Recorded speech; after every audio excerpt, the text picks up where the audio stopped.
now so I don't forget.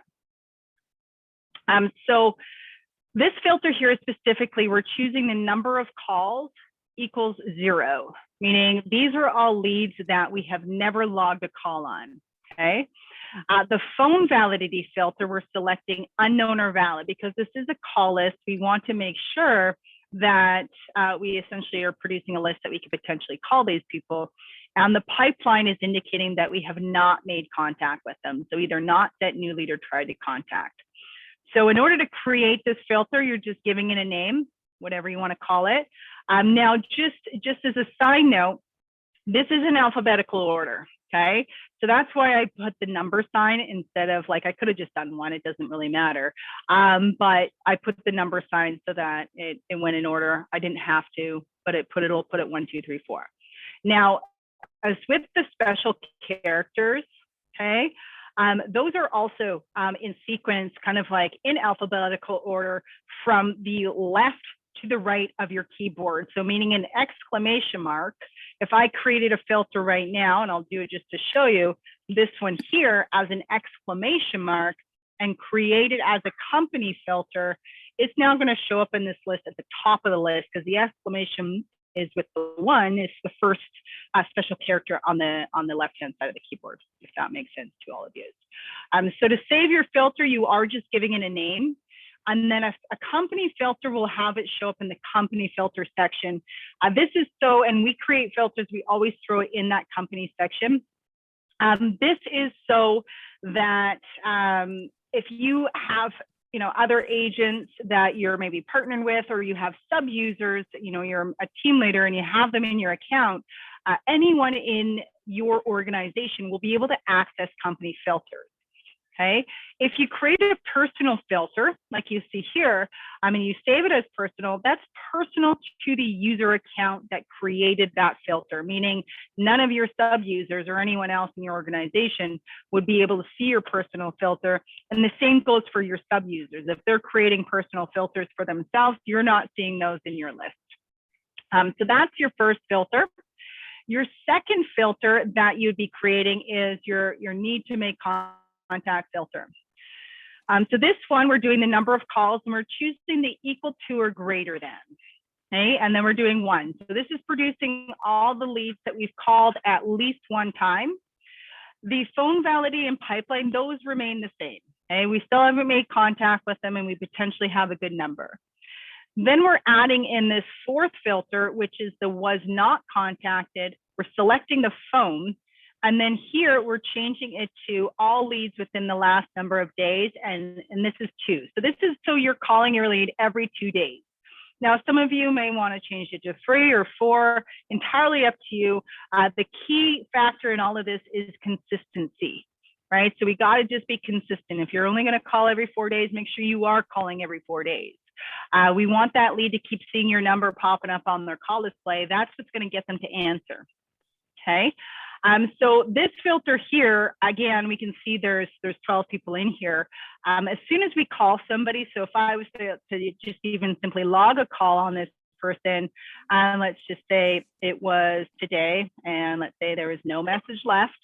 If I save this call and go back, you're going to notice that there's now only going to be 11 leads in this list because that lead now fell off of this list because they've now been contacted within the last 2 days. Now that lead that just fell off is going to automatically be on this list in 2 days from now for you to try it again. So the only thing you guys have to remember is to log your calls, and the system will produce who you have to call. Now, the third filter is your made contact leads that are active. Okay, so, and this one here, you would definitely have more filters like that. So your pipeline is made contact, step meeting, sign agreement showing, or you wouldn't include sold actually, just showing. So basically, these are the people that we've made contact with or move them further through the pipeline. The last activity is all leads within the last number of days, and that's 30. So these are leads that are actively looking and engaged or registered within the last 30 days. Okay, so you will then have the tag feature. So the tag feature Because ultimately, when we make contact with a lead, we want to be gaining the information about their timelines and their situations and when they plan on actually transacting, right? It's one of the most important pieces of your conversations that you should be having. It's also one of the most commonly missed notes that I'm seeing. I'll see some leads in systems where they've made some really great notes, and I'll ask the question, well, when are they planning on moving? And I get oh, I didn't think to ask that. It's fundamental to know so that you're, one, not pursuing them as if they're buying right now, but two, it's so you know how to follow up with them, right? The minute we forget to ask that, and we may have a great conversation with someone, and they're making it believe almost as if they're going to transact right away just based on that conversation. So we start pursuing them as if they are, when in fact they're 6 months out. You're going to come across as being salesy and pushy and trying to get them into something they're not ready for. But it's just a matter of, we didn't ask the question that should have been asked. So the check-in tags are going to help you take those leads based on those timelines so you know how to follow up with them. So our objective when we have those calls is to throw a tag on them based on that conversation, if you're able to. If you're not able to, the conversation didn't get that far, we're not putting a check-in tag on them. So of course, they're going to stay in this list. So this is your tag, and you're going to select does not have any of the select tags. And then you're basically in your list, you should have, or you would create the check-in, or we can help you. Again, just reach out to support. Anything to do with a check-in. So there's multiples in here, and someone decided to copy everything over. But you would have all the check-in tags.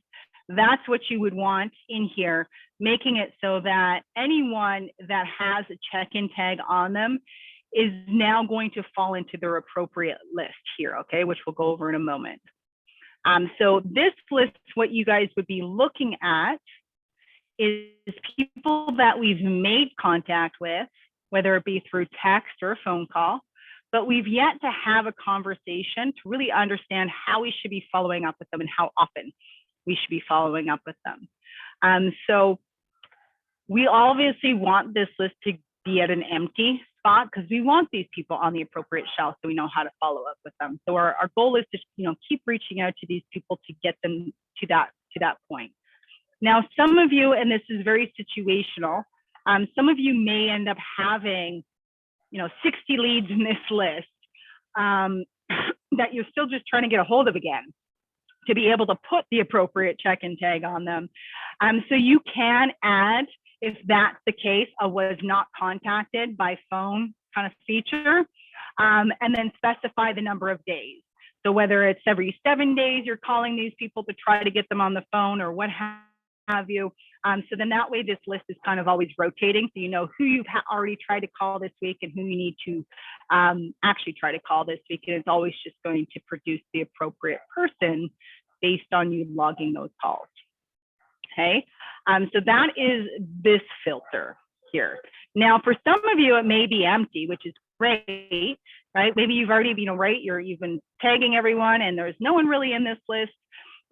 You do have the ability to switch this filter. So if, let's say you guys are all caught up, you're in here every day, you're doing what you got to do. Now we want to follow up with maybe some of these people that aren't active. You just switch this to last activity is not, and then just go apply. It's then going to show you all the leads that haven't been active in the last 30 days that we've yet to put a follow-up tag. So this would be kind of like your follow-ups for people that you've previously made contact, but perhaps we should check in again to see where they're at in the process, or maybe they already purchased, or maybe plans are on hold.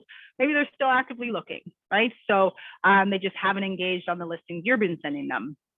So that's one thing that you can find those leads that we've previously connected with that we have to stay in connection with. So once you have that filter, okay, so there is a fourth filter you guys can add. So this fourth filter is really a spin-off of this second filter. Okay, so we're calling these leads every 2 days. Most of them are going to answer by the 6th to 8th call attempt. Okay, if we're consistent, most of them will answer. Now, in the off chance that they don't answer, it is 100% possible that they won't answer by the 8th call. I'm sure some of you can raise your hand and say, yep, I've called them like 15 times. They still haven't answered. If you're able to keep calling them every 2 days and you're managing that, by all means, keep doing it. If you can't, you have time just doesn't allow you to do that. What essentially happens is they just drop down on your priority list. Okay. So this one here, you're almost just taking that filter and switching things around a little bit. So you're just changing it to the number of calls is equal to or greater than 8, meaning you've called these people at least 8 times. Same rules, same phone validity and pipeline rules. We are going to do the was not contacted by phone. We're changing this to a 7 from a 2, basically, is all you're doing. And then the last activity is 30 days. So all leads within the last number of days, and you're selecting 30. So what this filter will produce for you is every lead where we have accomplished at least 8 call attempts, they've been active within the last 30 days. We are now just scaling back our calls to just once a week because we've already exhausted 2 weeks of trying to get them on the phone with no success. Okay, so that is your number 4 that would be in there. Now, if we go into your check-in filters, okay, again, these are duplicated, sorry about that. So the check-in filters, what this one is doing, so you're doing a tag, has any selected tags, so you wanna make sure it's any, not all or only, just any, and then your 1 week check-in. So you'd select the tag. So in this case, we have multiple, so I check all of them. And then was not contacted by phone or SMS, and it's all leads within the last number of days, and you choose 7, so 7 days. So what happens here, I'm just gonna update that, see if anything changes. So we got 13 people now. So what happens with this list is similar to all your other call lists. So if Abdia here, if I was to call Abdia to do a check-in, even leave a voice message, just letting them know I'm just making sure things are good, or sending a text message, Abdia is going to fall off this list and automatically reappear in 7 days from now for me to action that again. So your check-in filters is just to stay on top of your follow-ups. Now, for some of these leads, it could also be that you had a really great conversation, and maybe the tags and the filtering is overwhelming for you, which I understand. Some people prefer to do tasking. It's as long as you can stay on top of your tasks, then by all means task. Go for it. Some people overtask. If you overtask, you're going to find yourself into trouble because you get overwhelmed. So only task leads that you've actually communicated with.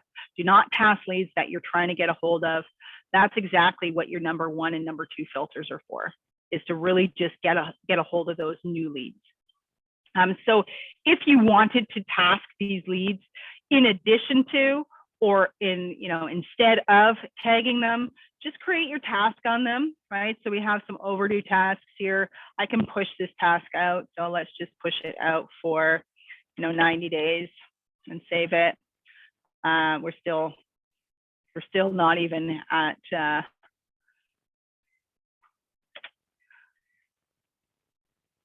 where are we at? Still not even. We're almost there, you guys. Apparently, I don't know how to do math as to how many days are in a month. There we go. So this one now is moved to March 31st. We can see you can put your tasks on your leads. Your tasks are going to show up here as they're coming due, typically within an hour or 2 of it becoming due, or an hour or 2 of it being overdue. Now, the key with tasks is to always stay on top of your tasks, of course. So if you're going to do that, go to the calendar and make it a daily habit that you go to check your calendar to make sure you don't have any tasks due for that day. And if you do, you'll be able to see what they are. So if I go into March, and I know that I think it was the 21st that we had that task for, we're able to see that the task is in our calendar. And of course, anytime you have a task, you're able to open up that lead so that you know what that task is about. Okay, so it's just really, if you're going to task, you can also, again, piggyback if you had a really great conversation with someone and you really want to make sure that you're not going to forget about them is to tag and task. It's just a safety net for yourself. So your next filters are your 2-week check-ins. So these ones are all pretty much the same. We're just changing the tag and the number of days ultimately. So your 2-week check-ins, you can do it. So sometimes we set it up for 14. Some of you may want to set it for 17. This is right smack between 2 and 3 weeks. But you're just basically doing 2 weeks and then either 14 or 17, whatever your preference is there. Then you have your monthly check-ins.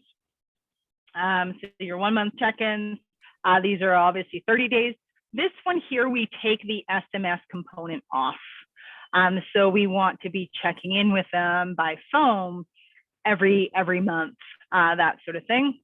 And so anything from 1 month, quarterly, and 6 months is the same idea. We should be trying to connect with these people by phone versus, a text message if we're doing it. But again, that comes down to you and how you want to manage your database. Now, this can be overwhelming for many. I'm just going to show you a little side trick here. So let's just say you had a lead, and let me just go back, and I'm going to find a lead that I have not actioned in a very long time. So let's just do this one, and I'm going to tag this guy as a monthly check-in. I know there's going to be more than one. So where's the other one? 1 month check-in. Okay, go done. So in the instance, let's say that we have somebody in our monthly check-in. So or quarterly, apparently I had more in here. Don't know why that happened. But let's say we had somebody buy the monthly check-in, and let's say I've called them and they didn't answer, but I want to make sure that I actually have some sort of a conversation with them. You would then definitely, you can piggyback your tags. Okay, so maybe I want Crystal to not only show up in here, I'm going to put the 1 week check-in tag on her as well. And that way, this person here is also falling into your weekly check-ins as well. Okay, so they would also fall into this filter in addition to the monthly filter for you to each week check in to try to get them on the phone. Okay, so it is overwhelming. Again, you guys, you do all have assigned trainers. And when we're working with you and we're working into your system, it sometimes makes a little bit more sense because we're actioning things right from your platform with the leads that you've communicated with. And it kind of, you start to have a little bit of aha moments. The key is just consistency and practicing what you're doing. The more you do that, it becomes just habit to do it ultimately at the end of the day. So that's your filters. But again, you guys, if you need help with those, do reach out to your trainer if you know who that is, or reach out to support. We can get you these filters automatically added in there. And yeah, and then if you need a session, with your trainer to go over these filters again with your system, just let us know. So Georgina is asking if we can go through the setting up an email template. Absolutely. So what we're going to do for that is you're going to head on over to your settings and you're going to go over to the email section here. Okay, so one thing to consider as well is you guys do have this question mark up here where you will have tutorials as well. And they're all reflective of where you guys are currently sitting. But to create an email template, you're just going to go to the email template and go create new. From here, you're going to give it a name. So let's just call this, the app email, for example. This is just for your reference. That's all it's for. And you can create a new category for it, or let's just put it in uncategorized. It won't let you save this until you put it into a category. Then you'd have your subject, of course, browse, properties on the go. This is an example. I think we have an email like that. And then with respect to your templates, you have your shortcodes here on the left-hand side. So if I was to say, hi, and then we drag and drop first name, this is going to automatically replace it with the lead's first name in here. and then kind of going through like that, and whatever you want to write about the app itself. And then down at the bottom here, you have the Lead mobile app shortcode. Okay. If you guys don't see this or do not see the app in your system, just let us know. We will get the app in the system for you, or your system. It's a click of a button to do that. And once we do that, you will see this option. Okay. So with the Lead mobile app, this link here is the shortcode for the app link. This will automatically produce that lead specific app link. So it's associated with their user account. Then, of course, you're ending it likely with your sender details of being your email signature. So just throwing that over there. Okay. Now, if we do anything in here, you can add images. So, of course, you can upload images from your computer to throw these in there. With the images as well, maybe you want to link something. So we'll just throw my GIF in there that we'll try to get to load. Give me one moment here. And Georgina's asking, I have a banner on my emails. Do I have to add that to a new template? Yes, you would. So this here, you would have your email header as the first, where did it go? Apparently it didn't go in there. It's the email header. Okay, so whatever that is, you're throwing the email header in there. It's automatically going to pull that banner for you that you have created. So maybe this is a thing where it's your app link. You've created a nice GIF trying to get people to do it. Maybe you created a video kind of explaining it to them. Whatever creativity you guys have, you can just select it, and then you could insert a link, right? So you can insert a link there. This, you would have to do it for one-off, because you wouldn't be able to use the app link shortcode in here. You would actually have to put that person's specific app link. Okay. Now, big news with Agent Locator is in the next coming weeks here. So I'm going to say two to 6 weeks, somewhere in that time frame. We are releasing the app to be public, meaning that it's going to allow you to advertise the app. You will have your own specific link associated with your account, but it's going to allow you to then advertise that link to anyone. And then anyone, let's say you're on social media or you have it in your email signature or whatever, anyone that clicks and downloads that app, they will become a lead in your system.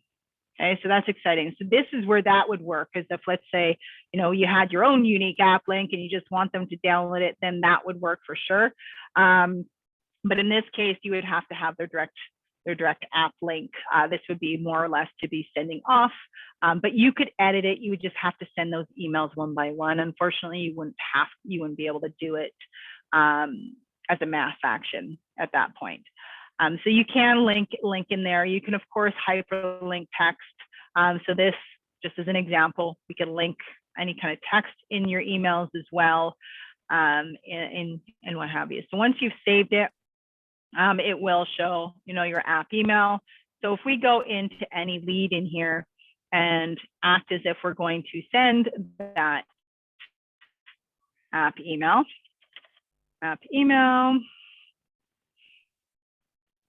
it will populate that, everything that we've put in there.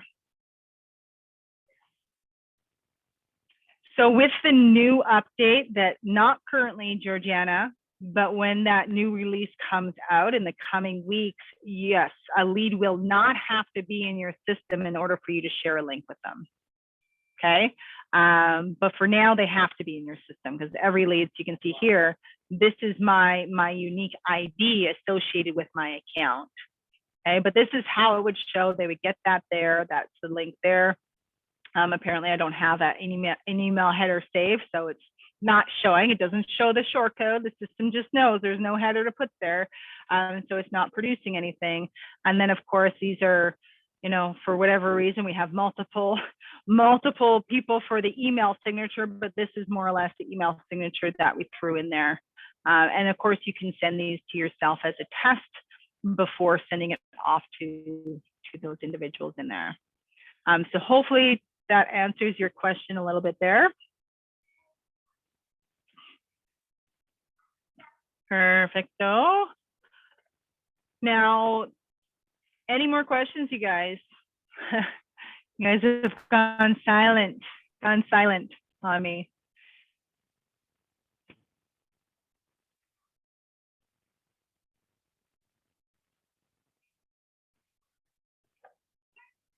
No one has any kind of questions that they want to ask in here. So I'll kind of go over some questions that I know that some people asked with respect to the listing search today. These are for Treb users, so if you guys are on Treb, and it's trying to sort those listings based on the or sort everything essentially based on specific areas or districts for that matter. So we are going to work on trying to make this a little bit simpler and easier for you guys. But how you would do that, and it's kind of tricky, but if we were to do the add filter item, okay, so then we would do district. Come on, district. Where are you, district? There we go. You have to type Toronto first. Okay, that's the key. That's the trick to all of this. So if we were to go Toronto, and let's say I did this one earlier, E5. Okay, so hit enter. That's going to throw it on here, and we would hit apply. There's nothing that matches, so we're going to take that off because that could be affecting things. That could be affecting things, and the price is pretty. There we go.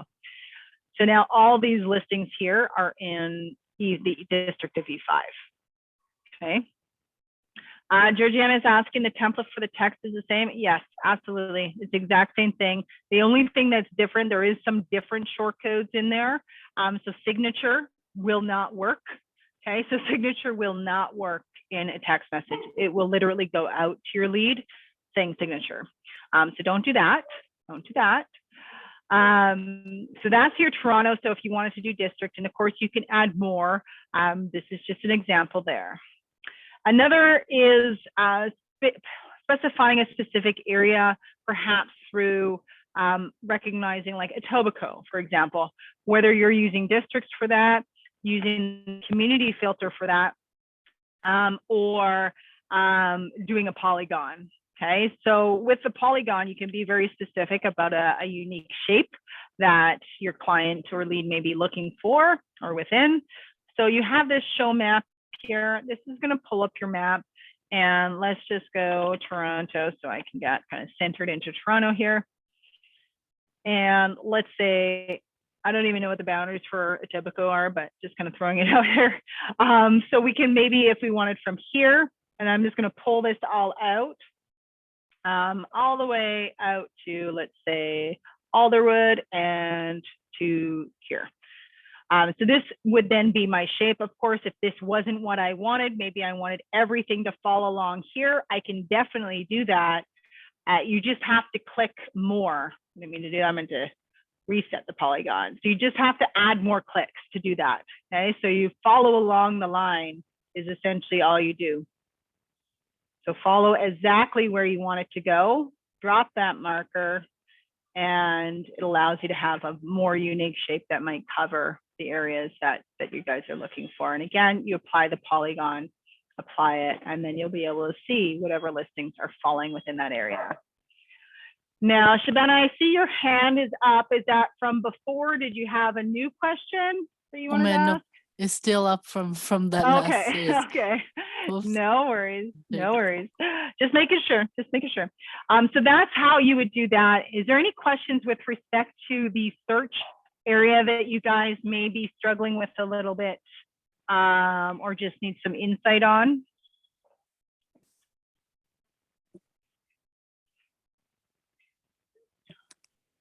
No, no one has anything on that.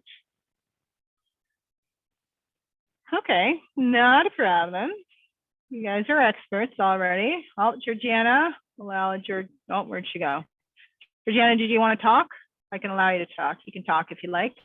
Okay, it's not really so much a question as I always find when I go into the mapping, and if I haven't included an area, I have to go back and I have to erase it. I have to redo it. Have they ever thought of maybe just being able to drag the markers, like so that instead of having to go back and redoing it? No, I feel like I could always bring it to the attention of our development team, but that might be a lot of programming to be able to do that. But I could be wrong. I could be Because they can 100% do that. wrong. They can do that on Treb. That's Hmm. why I mentioned it. Yeah, I'll bring it to their attention for sure. If they're, I think what their goal is here is they're trying to almost eliminate this portion and have it so that it's somehow on the back end of the site that you're setting all these things up. So you're actually, building and drawing on the website.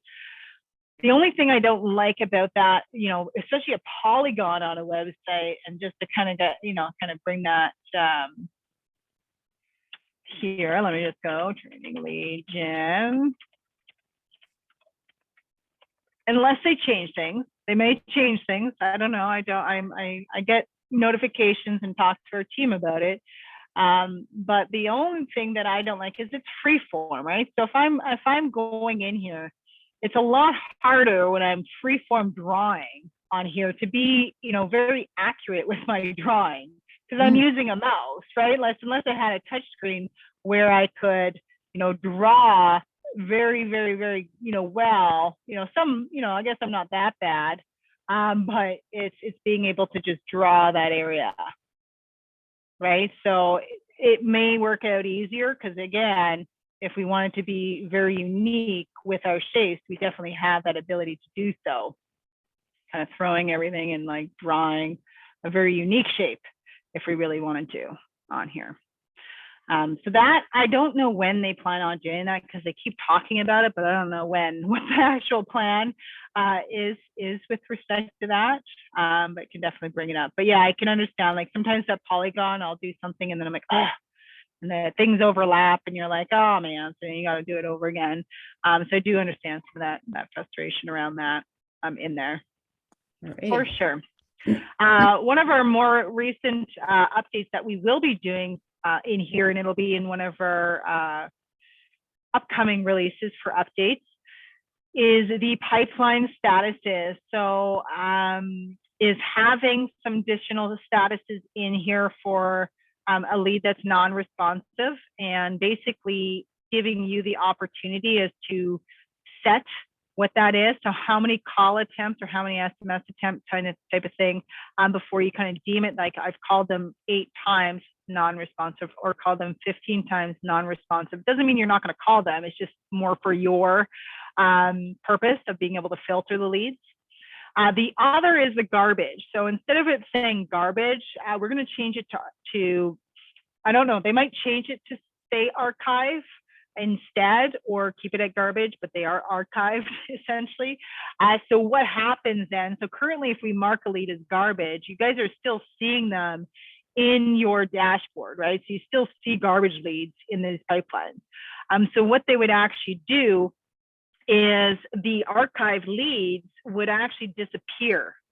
Okay, so they'd still be in here. They're just not showing up in any of your filters or any of the dashboard.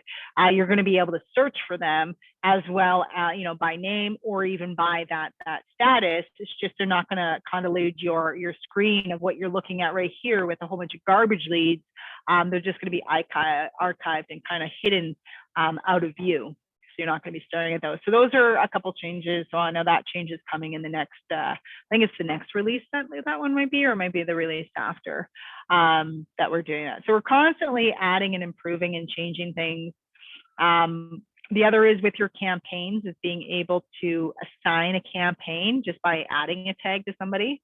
So for example, you guys create yourself a first time buyer campaign and you throw a tag on somebody that's like first time buyer, you can have it so that tag just actually automatically initiates a campaign for that individual. So that's going to be a release that I'm actually excited about because it'll definitely help a lot of us with what we're doing, and reducing the amount of steps that we're taking in here when we're actioning any of the leads, for sure. I'm trying to figure out or think of the other questions that other people had questions about early. I know last week we did lead import. So that was a question about being able to add a lead to a campaign on import. Yes, you definitely have that ability to do so. I'm not going to run through that unless anyone wants to know, but yes, you can definitely run and so assign a campaign to a database that you're importing into the CRM system. Yeah, I'm just trying to think of what might be beneficial for you guys, seeing as everyone's pretty quiet in here, pretty quiet. The biggest factor and takeaway that for you guys, and I hope you're all doing, is logging everything. Okay, just log your calls, be consistent, trust the process. It'll happen. Your leads, if you're consistent in here, and again, you guys, you probably get, to a point where there's a little bit of frustration because all your leads are just looking, no one's buying now, they're just planning maybe for next year. The trust the process, right? So if everyone you're talking to today is buying next year, then if you stay with your follow-ups, you're going to have one heck of a next year, right? So think about it that way. There's something to look forward to. Now, you're not going to win them all. I can promise you that you're not going to win them all. So don't think of that as an expectation, but as long as you guys are consistent in here and working and following up and really adding that value to these leads, you're increasing the chances that you're going to gain many of them, right? So just trust the process in there. Leaving your call notes, again, detailed call notes for yourself. I can jump into probably anyone's system in here that we have talked to leads, and I'll notice that sometimes the call notes are very minimal. Make sure you leave detailed notes for yourself. Your future self is going to thank your current self for doing that, right? We're not going to remember all that information that we thought we were going to remember because we talked to a lot of people in the process, right? We talked to many, many, many people.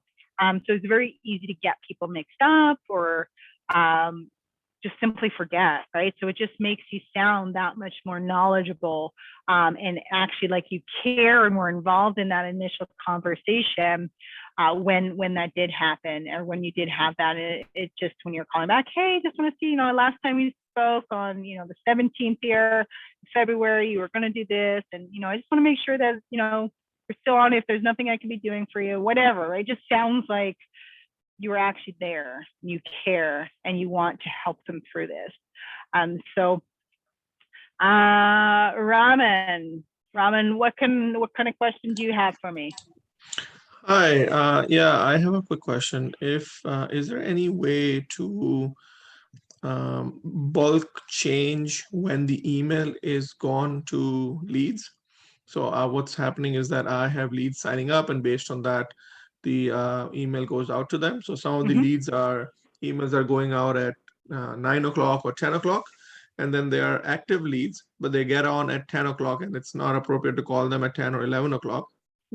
So I was hoping that if I can bulk change everybody to 6 o'clock, let's say, so that they get that if they're active at that time, it's easier for me to get to them and call them and, talk to them, as opposed to 10 o'clock. And the next day they're busy and I don't get in touch with them. Unfortunately, you cannot bulk change the time of day that those listings come out, because it's all, they're getting those relevant to when they signed up. Which is also in hindsight, yes, I understand you want to try to call them the best you can when if they are active during hours that are working hours, that's acceptable to be calling somebody, right? That I can understand. You wouldn't want everyone to be at 6 o'clock though. Right. I mean, I'm just saying that that's a start, right? At least I'm getting everybody out of the 11 o'clock time. And they're all active at 6 o'clock. Well, I hope you're always available every evening at 6 o'clock. So try not to, if somebody's active in different times, we're all active. Just because you send them an email at 6 o'clock doesn't mean they're going to open it at 6 o'clock. They might open it at 11 o'clock, or you might send it to them at 9 o'clock in the morning and they don't open until 10 o'clock Yeah. at night. No, the Right, ones I'm so- talking about is, those are specific ones. There are like few of them, at least 10 of them, which when they get the email, that's when they're active. So I was hoping I move them earlier and hoping that they'll open it. If not, then, I'll know that they are active only at 10 o'clock, and then I know that and I can approach it differently. Yeah, absolutely. And you're trying to call these people like early on in the days, like, during other hours, you're calling them when they're not active. I'm assuming as well, or do you always wait for somebody to be active? No, well, if they're active, it's bonus, right? But usually what I would try to do is that I do the last active, last 3 days, 4 days. Yeah. And then I would find those leads and I would call them. Some of them, like, the phone number is no good, or, some of them signed up without the phone number apparently, so I couldn't call them. But yeah. So what you can do is, if you do have your safe filters here, and the number 2 when I do this, and it really depends, right, how you're using your filters, is adding, and you can change the sort order here. Okay, so if you're getting through your call list, we want to make sure our filters are done first and foremost, but sorted by last activity. Then your most recently active lead, regardless of when they registered, is always at the top of your list. Right. Right. And bear in mind as well, your leads all register at different times because we all run on different schedules. Right. Absolutely, so that they could maybe they're only ever available to look at listings at 10 o'clock because they work a 1 to 9 shift. Right. Like we don't know. We don't know their story. Right. So it's, unfortunately right now though, we have to do it, manually on each lead, and what you could do is kind of do that on a one-on, kind of every time you're in there. If it's late and you're calling them, just adjust it to a little bit earlier as the phone's ringing. So you're kind of 2 birds, when the phone is ringing, you're adjusting the time. They don't answer, that's fine. You hang up, everything's saved, you move on to the next person. Right. So I do understand it can, depending on how many leads you have in there, it could definitely, be hindering.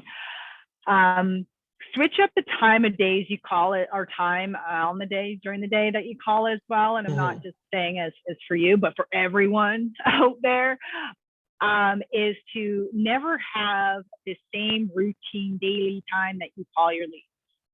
Okay. And because you will notice that all your leads registered all different times, right? We have different schedules, obligations, routines. So if we call, let's say, our leads the same time every single day, there's going to be a huge chunk of your leads that are willing to talk to you. You're just not always calling at a time they're not available to talk to you. Right. So if you guys do time block, amazing. And if you have your own accountability for that, amazing. But if not, just kind of try to make a mental note of that I should be calling, morning, afternoon, evenings, and switching those times up. And that's going to allow you to gain connections with more leads than when not on there as well. That's just for everyone. That's like for everyone out there. Thank you. You're welcome. So Shabana is asking, how quickly should a call be made after the lead registers? As your earliest and best opportunity too. Okay, so try within within 24-hour period. Of course, the text message does go out, and so that text message, which you guys can change, of course, or have it even a longer campaign if you wanted to. That's like your safety net. That's your built-in assistant. Because to get to a call within 5 minutes, like many of them suggest, is almost impossible. Okay, it's almost impossible. Prior to being in this department, I was with sales with Agent Locator, and I'm at my desk like constantly. I'm just here. So if a lead comes in, I am here. Now, if I'm on a call or doing a demo with one of you to show your system and a lead comes in, I'm not able to call that person within 5 minutes, and I'm literally standing right in front of it, watching it in my system. Okay, so it's a very tall expectation to be able to do that, and you want to make sure you're positioned to actually have a meaningful conversation with somebody, right? If we're just calling them as fast as we can because they came in, but we have to do, like, we've only got 10 minutes, we're almost hoping that they don't answer, because if it turns into a good conversation, we're going to have to end that call because we have another obligation. So always at your best and earliest opportunity to do it. If the lead came in at 6 o'clock at night and you're on showings and you're, whatever, till 9 o'clock at night, and you don't feel comfortable calling that person, call them in the morning or wait to the next afternoon, your next available opportunity to do so. It's the person that really shows that they care and offers the most value in a conversation and to that lead that's ultimately going to earn that business. And as long as you maintain convenience by your follow-up, that's what's ultimately going to earn you the business. So think of it this way. If you guys signed up and let's say you signed up on some website and it was cars, and you guys, I always kind of refer to some things that are other larger purchases as well. So let's say you signed up on a website and you're looking for a car with one thing and you can't find it. So you go into another website, you sign up and you're looking for cars on that website. And then one person calls you back. Sorry, guys. One person calls you back right away. But that person wasn't really much help, right? They weren't really listening to you. They weren't asking you the right questions. They weren't really offering any solutions or guidance and really assisting you with your search. Probably not going to do business or feel like you should owe that person any kind of business. Now, if the next person calls you, but maybe they weren't able to call you right away, they had to wait, 6, 8, 12, 24 hours before they were actually able to call you. But let's say that person actually took the time to listen to you, understand your situation, gave you some options, gave you some resources, things to look into, things to consider, and you felt like they were actually listening and trying to provide a solution for you. That's the person that you're more likely to turn to, right? Because they're there and they're actually offering what you're looking and hoping for. So try to be that person that you would want on the other end, helping you through something, right? We've all encountered in some point in our life somebody in customer service that is amazing at their job, right? Like they just really understand their role and really know how to help you regardless. That's the person you got to aim to be. Because the more you do that, the more your leads are going to open up and be wanting to work and willing to communicate with you. And they're going to be a lot more open to your follow-ups and being responsive to you, right? If they get the sense that you're just looking to assist them for their own gain or your own gain, the leads can sense that, right? So we're all hesitant. We can kind of tell when there's an underlining, this guy's only trying to get me to buy this because I know he's going to get a commission out of it, right? Doesn't matter anything out there, right? You can tell when somebody's trying to push you into something. It's a very uncomfortable feeling.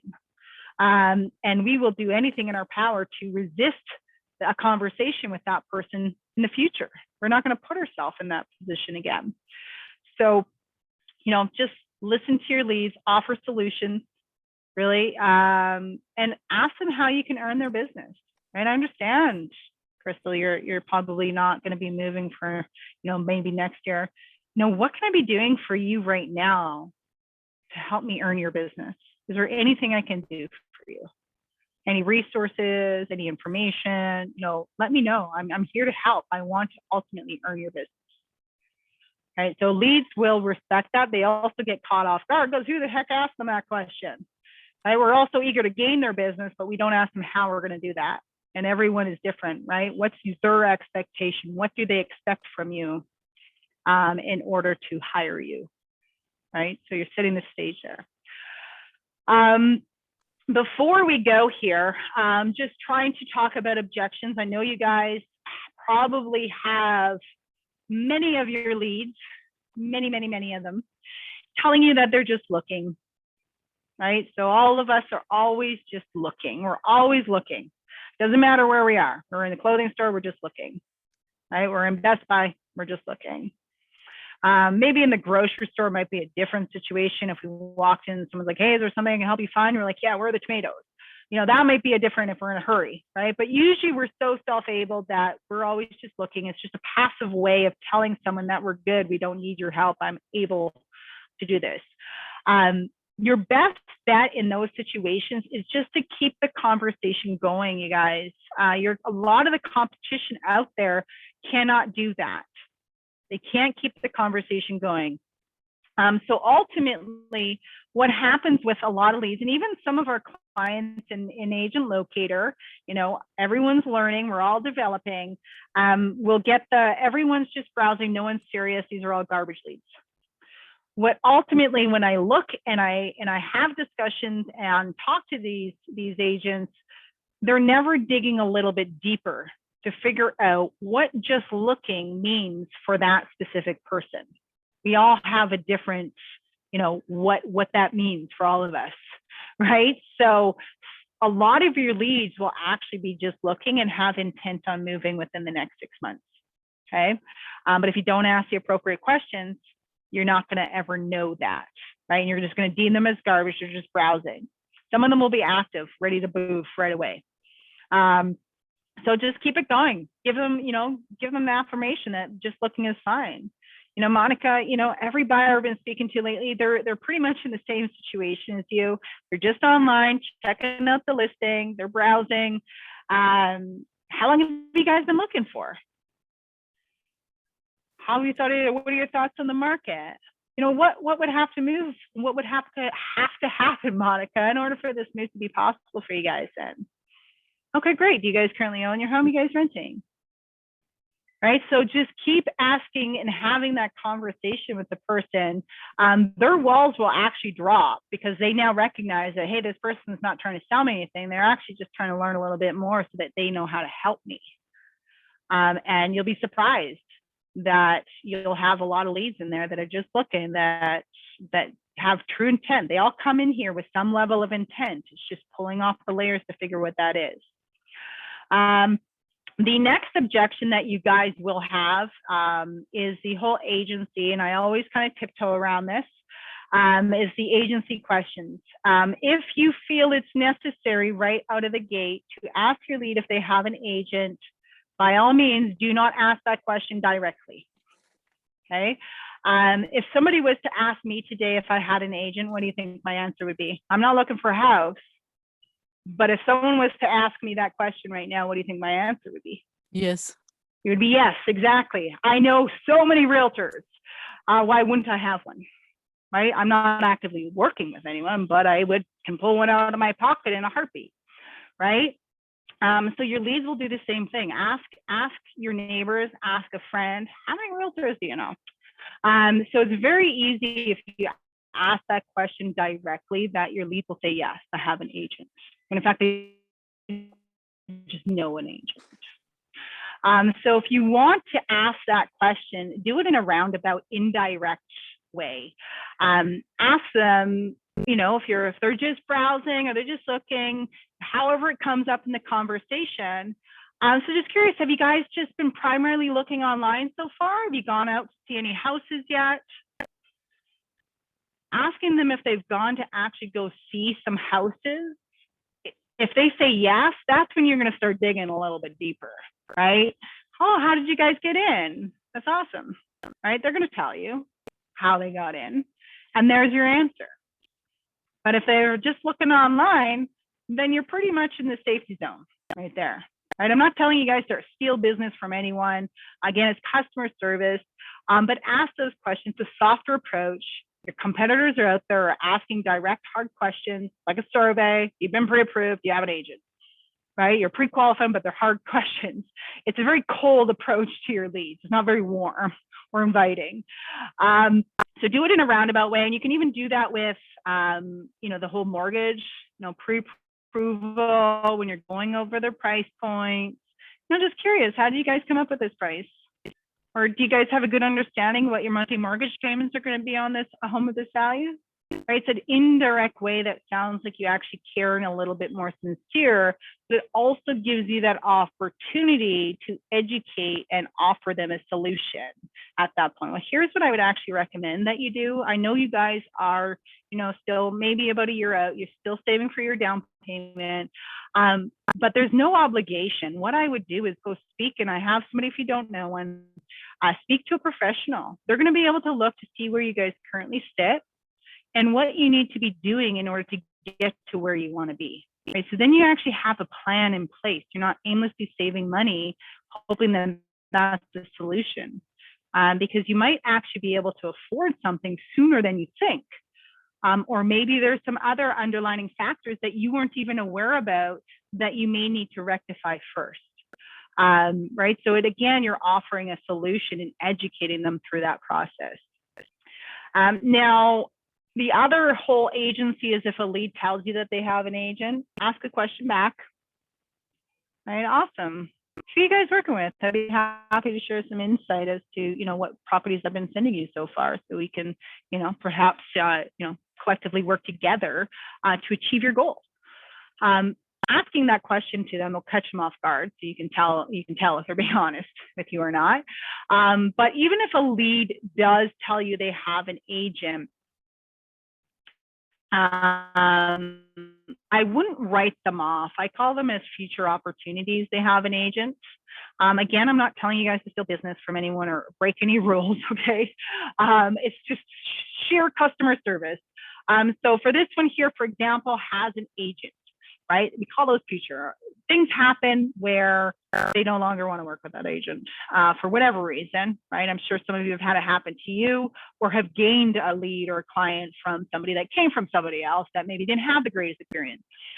So tagging them that they have an agent. So for those people, what I would do, and it's entirely up to you and what you feel comfortable with and what you feel is right, is you pull them up based on you can do any, all, has an agent, right? So I'm just going to use both of these. Okay, so apply that in my system here. I have 6 people that have claimed to have an agent. You then have their last activity.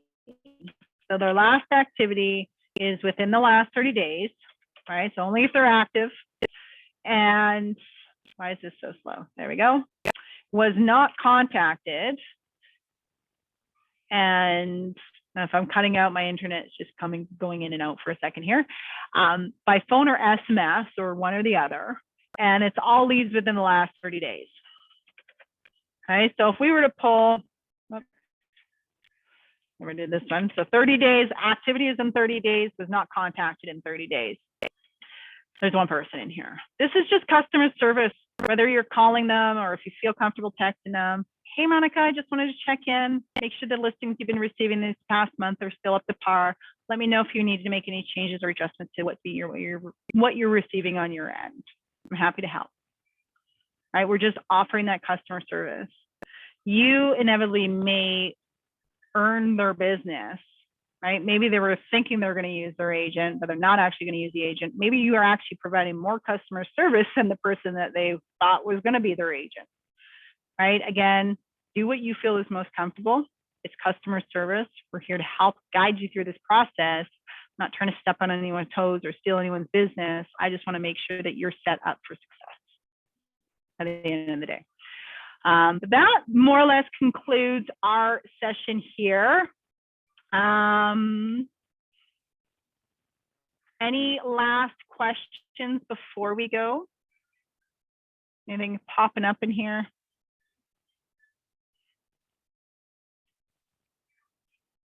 No, we're all good. Awesome. So you guys will have the recording tomorrow. I'm going to have to get up and do that for you guys. I actually took the day off, but now that I'm saying that, I have to do that. So I will do that. So you guys will get the recordings. You will get both recordings this morning, the morning or the afternoon and the evening one. Again, they will be on YouTube either later tomorrow, if the very latest Monday, on the YouTube channel there. And by all means, if you guys need any help or support, reach out to myself, reach out to our support team. We'll get you aligned, in touch with a trainer, get you up to speed. And as I said, we will be starting this all over again come April. But if in the meantime you need any help, reach out. We're happy to hear from you and to assist you. And our ultimate goal here at Agent Locator is to watch you succeed. But thanks, everyone. I hope you enjoy the rest of your evening. And you take care, stay safe out there, and we'll see you and talk to you all soon.